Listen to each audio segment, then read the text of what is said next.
Okay, here we are. Finally, how are you? So I'm here looking at you from above as the big brother. Well, finally, Ulysses by James Joyce. I like to start with this painting, which reminds me Molly Bloom in the final part, in the final chapter, in her famous monologue that you will see very soon. Okay, this is a painting by Dot Proctor, and even if it's a female name, you'll see who actually the painter is. It is called Morning, and it's from the same period as James Joyce's Ulysses. But let's go on.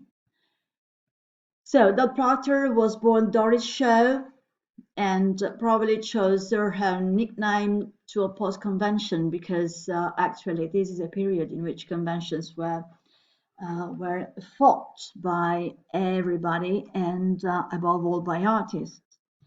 And as you can read, he started with a artistic career as a teenage pupil at the Forbes School, which is a famous school, a famous artist school. And she went on to become perhaps the most famous artist of her day. Okay, so, but actually is not for her author, which for which I like this painting, but for the communication, the message it gives us. Okay, so it is called Morning, and it is showed now. It is at the Tate Gallery.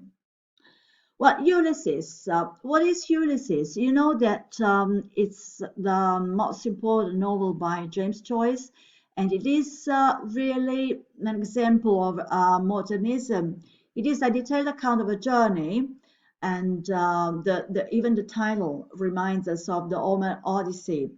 And it is an ordinary day, Dublin Day by Leopold Bloom. The day is important because it's the 16th of June, 1904, which is the same day when Joyce met his wife, so Nora Barnacle.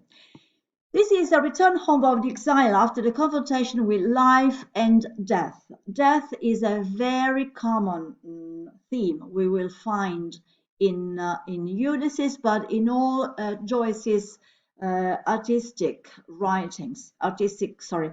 career, because even in Evelyn, the theme of death is really present.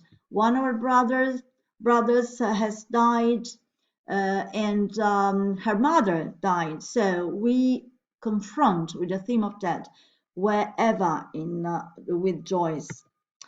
The characters are not only Leopold Bloom and Molly Bloom and Stephen Dedalus, and the town itself can be said a character because it is represented in all its aspects. And you know that Joyce said that what you can find in Dublin is the particular, but in the particular you will find the universal. So for him, even if he hates this city, he thinks that Dublin can be a point in the world, a melting pot of every aspect of men, every science. And in fact, it represents the three different aspects of human nature: intellect, feeling, and flesh. Let's see how. Well, these three sides of men are can be connected to the three characters. Stephen, who represents Telemachus in the Odyssey of Homer, who represents the intellect. He is a young man seeking for a self-expression. Stephen bent forward and peered at the mirror held out to him, cleft by a crooked crack. So he is a young boy whose mother is dead and who is who broke down with his father, and so he feels this break with his mother, and which provokes him a disintegrate itself. So he denies his origin and is search of a new family, a new home and a new family. So it is a man without roots in a way. So we have this man hanging around all the city and looking for himself. That's why, but that reminds me of the situation of men after the war, because we said that all dreams were shattered, so men have no more points of reference actually. Leopold Bloom, well, he is the real Ulysses, and he represents the feeling that he is the ordinary man, as in this period is very common because we don't have heroes anymore. He is a very, very common man. The Mr. Smith we have in England. He is a middle-aged man, Jewish, and he is a tradesman. He advertises canvasser, which is a very strange job for a man of this period. And as Stephen is looking for a dad for a family, he's looking for a son.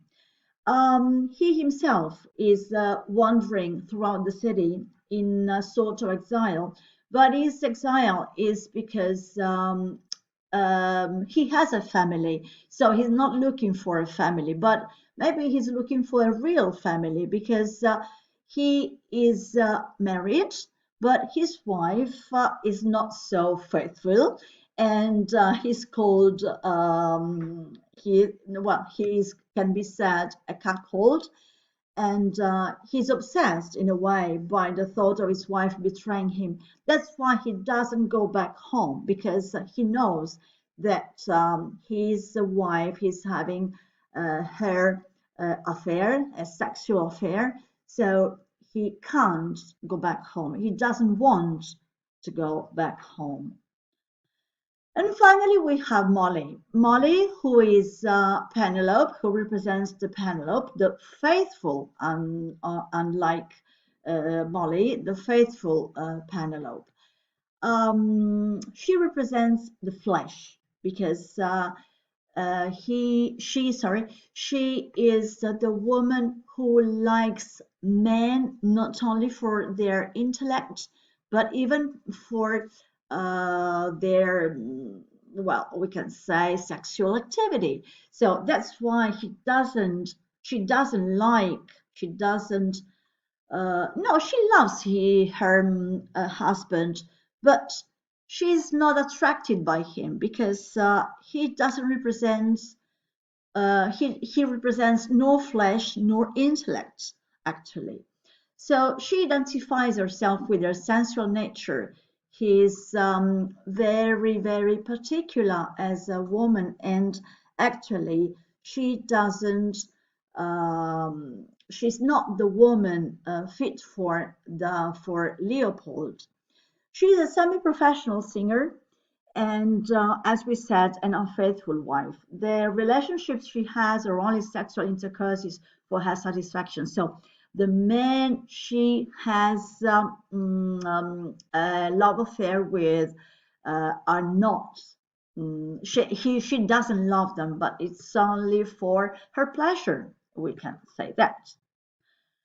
The theme is a desperate attempt to find again the lost unity of the person, but it's not a real communication because it is impossible. Do you remember this painting we saw in the last lesson we had?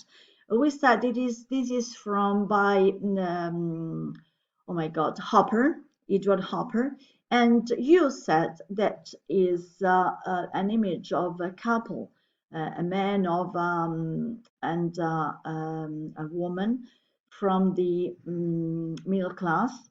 They are quite rich and they represent an impossible communication because they are living a common situation in which each of them is not involved in the other's life. So we can say that they are, well, they are a common couple, but with no communication, as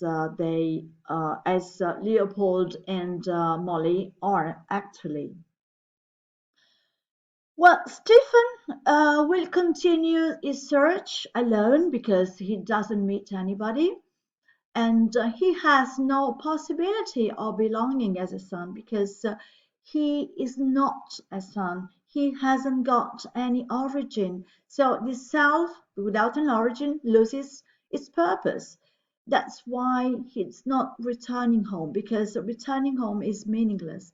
If you don't have anybody waiting for you, you don't have any need to go back home. You don't want to go back home because there's no point to go back home, and it's really sad. Leopold, even for him, the return home is meaningless because he won't go back to his wife. His wife is not waiting for him. The resignation to live a frustrating life, there's no possibility for of a paternity. So the life for him is frustrating because he doesn't like his job. He doesn't like, well, he knows his wife is betraying him, so he knows, he's aware his life is not love, is doesn't love him anymore. So the return home is meaningless. And Molly is the only one who says yes to life. In his important monologue, she dreams a lot. She daydreams a lot. His final interior monologue is full of reveries, memories, images, flashbacks, perceptions, and fancies. So this monologue is so full of optimism that she is the only character um, in the novel who is positive, because actually she lives in home. She's the only one who likes staying at home. And her interior monologue, you'll see when reading it, or first, or better, listening to it, because we are going to listen to see some scenes for the monologue. And we can see actually that it's better to listen to Ulysses than reading it, because when you read it, it's very difficult. But if you uh, listen to it, you can appreciate the well, how much nice it is, how much attractive it is. But you'll see.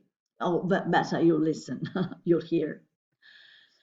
Well, this is part of Bonnie's monologue, and I will try to read it, but an actress is going to do for me better than I can. So, yes, when I put the rose in my hair like the Andalusian girls used, or shall I wear a red? Yes.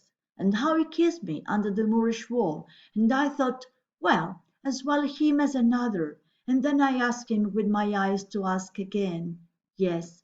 And then he asked me, would I say, yes, my mountain flower, and first I put my arms around him, yes, and drew him down to me so he could feel my breast all perfume, yes, and his heart was going like mad.